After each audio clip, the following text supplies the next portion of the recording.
Hello friends, smart మాన్సర్ రుచులకు స్వాగతం అండి. ఎలా ఉన్నారు? బాగున్నారా? మేము చాలా బాగున్నాం. మీరు కూడా బాగుండాలని మనస్ఫూర్తిగా కోరుకుంటున్నామండి. ఈరోజు మన రెసిపీ వచ్చేసి కమ్మని టేస్టీ అయిన చేపల పులుసు చేసుకోబోతున్నాము. ఎంతో రుచికరంగా ఉంటుందండి. చాలా చాలా టేస్టీగా ఉంటుంది. ఇప్పుడు ప్రాసెస్ ఏంటో చూద్దాం. కావాల్సిన పదార్థాలు చూసేద్దాము. చాలా టేస్టీగా ఉంటుంది. మీరు కూడా తప్పకుండా చేసుకొని చూసి ఎలా వచ్చిందో కామెంట్ చేయండి. కొత్తవారు చూస్తున్నట్లయితే సబ్స్క్రైబ్ చేసుకోండి ఫ్రెండ్స్. లైక్ చేయండి.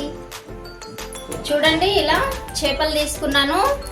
ఇవన్నీ పీసెస్ మంచిగా చక్కగా ఉప్పు పసుపు వేసి కడిగేసుకున్నానండి. నేను కడిగి పెట్టేసుకున్నాను. ఇలా మధ్య ముక్కలన్నీ కూడా ఫ్రైకి తీసాను. ఇలా చివరిలో ఉండేవి మాత్రం పులుసుకు పెట్టుకున్నాను. మీరు అన్నీ కూడా వేసుకొని పెట్టుకోవచ్చు. ఇలా కేజీ చేపలు ఉన్నాయండి. కేజీ చేపలకు వచ్చేసి 2 పెద్ద సైజు ఉల్లిపాయలు, ఒక పెద్ద సైజు టమాటో, ఒక 5 పచ్చిమిర్చి, ఉప్పు, కారం, పసుపు, ధనియాలు, జీలకర్ర, మెంతులు కొంచెం వేసి వేయించి పెట్టుకున్నానండి. మొత్తం కలిపి 2 స్పూన్స్ ఉంటాయి. చేపల మసాలా, కొద్దిగా కరివేపాకు, కొత్తిమీర, వెల్లుల్లి రెబ్బలండి. ఇప్పుడు ప్రాసెస్ ఏంటో చూద్దాము. ఇలాగే చూడండి, చింతపండు నానబెట్టి గుజ్జు తీసి ఉంచుకున్నాను. నేను ఒక పెద్ద ఇంత చింతపండు అయితే తీసుకున్నానండి. 1 కేజీ ఉన్నాయి కాబట్టి మనకు పులుసు పడుతుంది. ఇప్పుడు చూద్దాం. చూడండి, సాల్ట్ 1.5 స్పూను, 3 స్పూన్ల కారం అండి. మనకు కేజీ చేపలు ఉన్నాయి కనుక పడుతుంది. 1/2 టీ స్పూను పసుపు, అలాగే 1 స్పూన్ ఆయిల్ వేసుకుందాము. ఈ మొత్తం మిక్స్ చేసుకోవాలండి, అంతా కలిసేలాగా. అంతా కూడా మిక్స్ చేసుకున్నాను. ఇప్పుడు ఇది పక్కన పెట్టేసుకుందామండి. నెక్స్ట్ ప్రాసెస్ చూపిస్తాను. ఇప్పుడు చూడండి, జీలకర్ర, ధనియాలు, కొంచెం మెంతులు వేసాం కదా, ఇది పౌడర్ చేసి పెట్టుకుందాము. అలాగే ఇందులోకి వెల్లుల్లి కూడా వేసుకోవాలి. ఒక్కసారి అలా తిప్పేసుకొని వెల్లుల్లి వేసుకుందాం. చూడండి, ఇది మిక్సీ పట్టేసుకున్నాము. ఇలా గ్రైండ్ చేసి పక్కన పెట్టేసుకుందాము. ఇప్పుడు నెక్స్ట్ ఈ ఉల్లిపాయలు మిక్సీ జార్లో వేసుకుందామండి. ఉల్లిపాయ, టమాటో కూడా గ్రైండ్ చేసుకోవాలి. ఇది గ్రైండ్ చేసేసుకుంటాను. చూడండి, పేస్ట్ పట్టేసుకున్నాను. Next stove వెలిగించుకుందాము.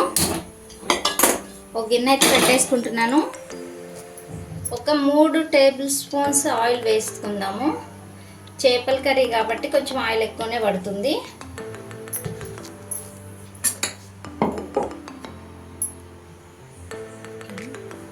చూడండి, పచ్చిమిర్చి వేసుకుంటున్నాను ముందుగా. అలాగే కరివేపాకండి.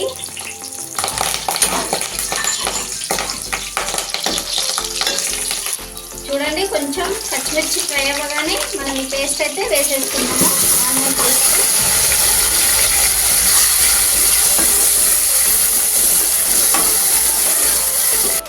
చూడండి, ఇది ఒక్కొక్కసారి అలా మధ్యలో కలుపుతూ చక్కగా మొత్తం అంతా వాటర్ అంతా ఇంకిపోయి ఆయిల్ పైకి తేలేలాగా ఫ్రై చేసుకుందాం. చూడండి, పక్కన ఇంకో స్టవ్ వెలిగించుకుందాము. మరొక ప్యాన్ పెట్టేసుకుందామండి. దీంట్లో కొంచెం ఆయిల్ వేసుకుందాం, 1 స్పూన్ అంతా. ఆయిల్ అంతా వేడయ్యే వరకు ఉంచుకుందామండి.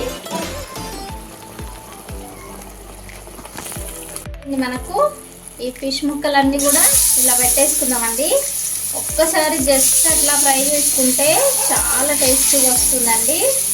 ముక్క అనేది మంచి క్రిస్పీగా, పైన లోపల జ్యూసీగా చాలా బాగుంటుంది. ఒకసారి ఇలా ట్రై చేయండి. చాలా టేస్టీగా ఉంటుందండి. మొత్తం అన్ని పీసెస్ కూడా ఇలాగే పెట్టుకుందాము. చూడండి, మెల్లిగా ఇలా ఒక్కసారి అన్నీ కూడా రివర్స్ చేసుకోవాలండి పీసెస్.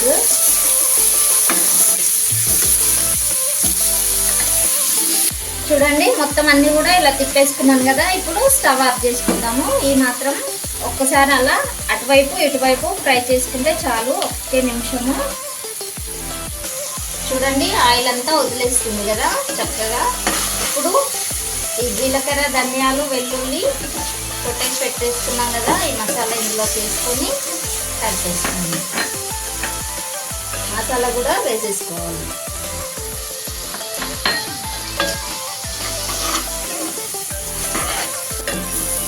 ఇలా ఫ్రై అయింది కదా, ఇప్పుడు చింతపండు గుజ్జు అయితే ఇందులోకి వేసేసుకుందాం.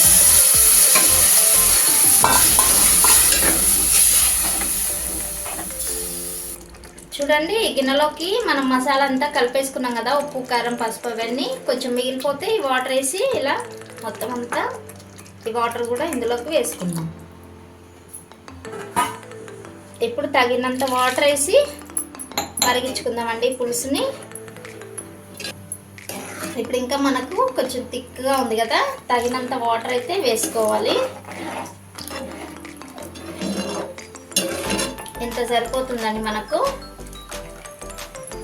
మరగనిచ్చుకుందాము పులుసుని. చూడండి, ఇలా మరుగుతూ వచ్చింది కదా, ఇప్పుడు మనము ఈ చేప ముక్కల్ని ఇందులోకి వేసేసుకుందాము ఒక్కొక్కటిగా. మొత్తం అన్ని పీసెస్ కూడా ఇలాగే వేసుకుందాం. చూడండి, మొత్తం పీసెస్ అన్నీ వేసేసాను.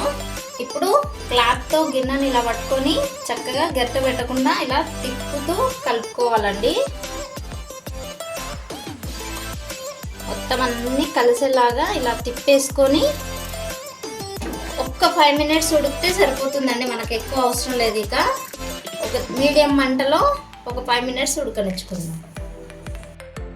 చూడండి, చక్కగా ఆయిల్ అంతా పైకి తేలి మనకు కర్రీ అయితే రెడీ అయిపోయింది. చక్కగా చూడండి ఎంత బాగుందో.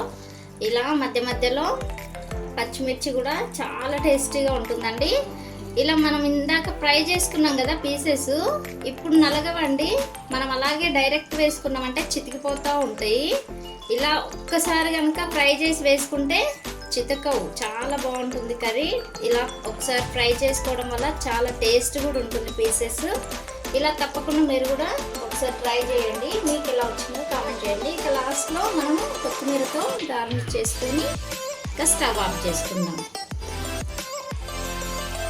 స్టవ్ అయితే ఆపేస్తున్నానండి. చూసారు కదా ఫ్రెండ్స్, మీరు కూడా తప్పకుండా ట్రై చేయండి. మీకు ఎలా వచ్చిందో కామెంట్ చేయండి. కొత్త వారు చూస్తున్నట్లంటే సబ్స్క్రైబ్ చేసుకోండి ఫ్రెండ్స్. మాకు సపోర్ట్ చేయండి. మీ సపోర్ట్ మాకు ఎంతో అవసరం. లైక్ చేయండి, షేర్ చేయండి మీ ఫ్రెండ్స్కి. మరొక మంచి వీడియోలో మేము ఉంటాను. అంతవరకు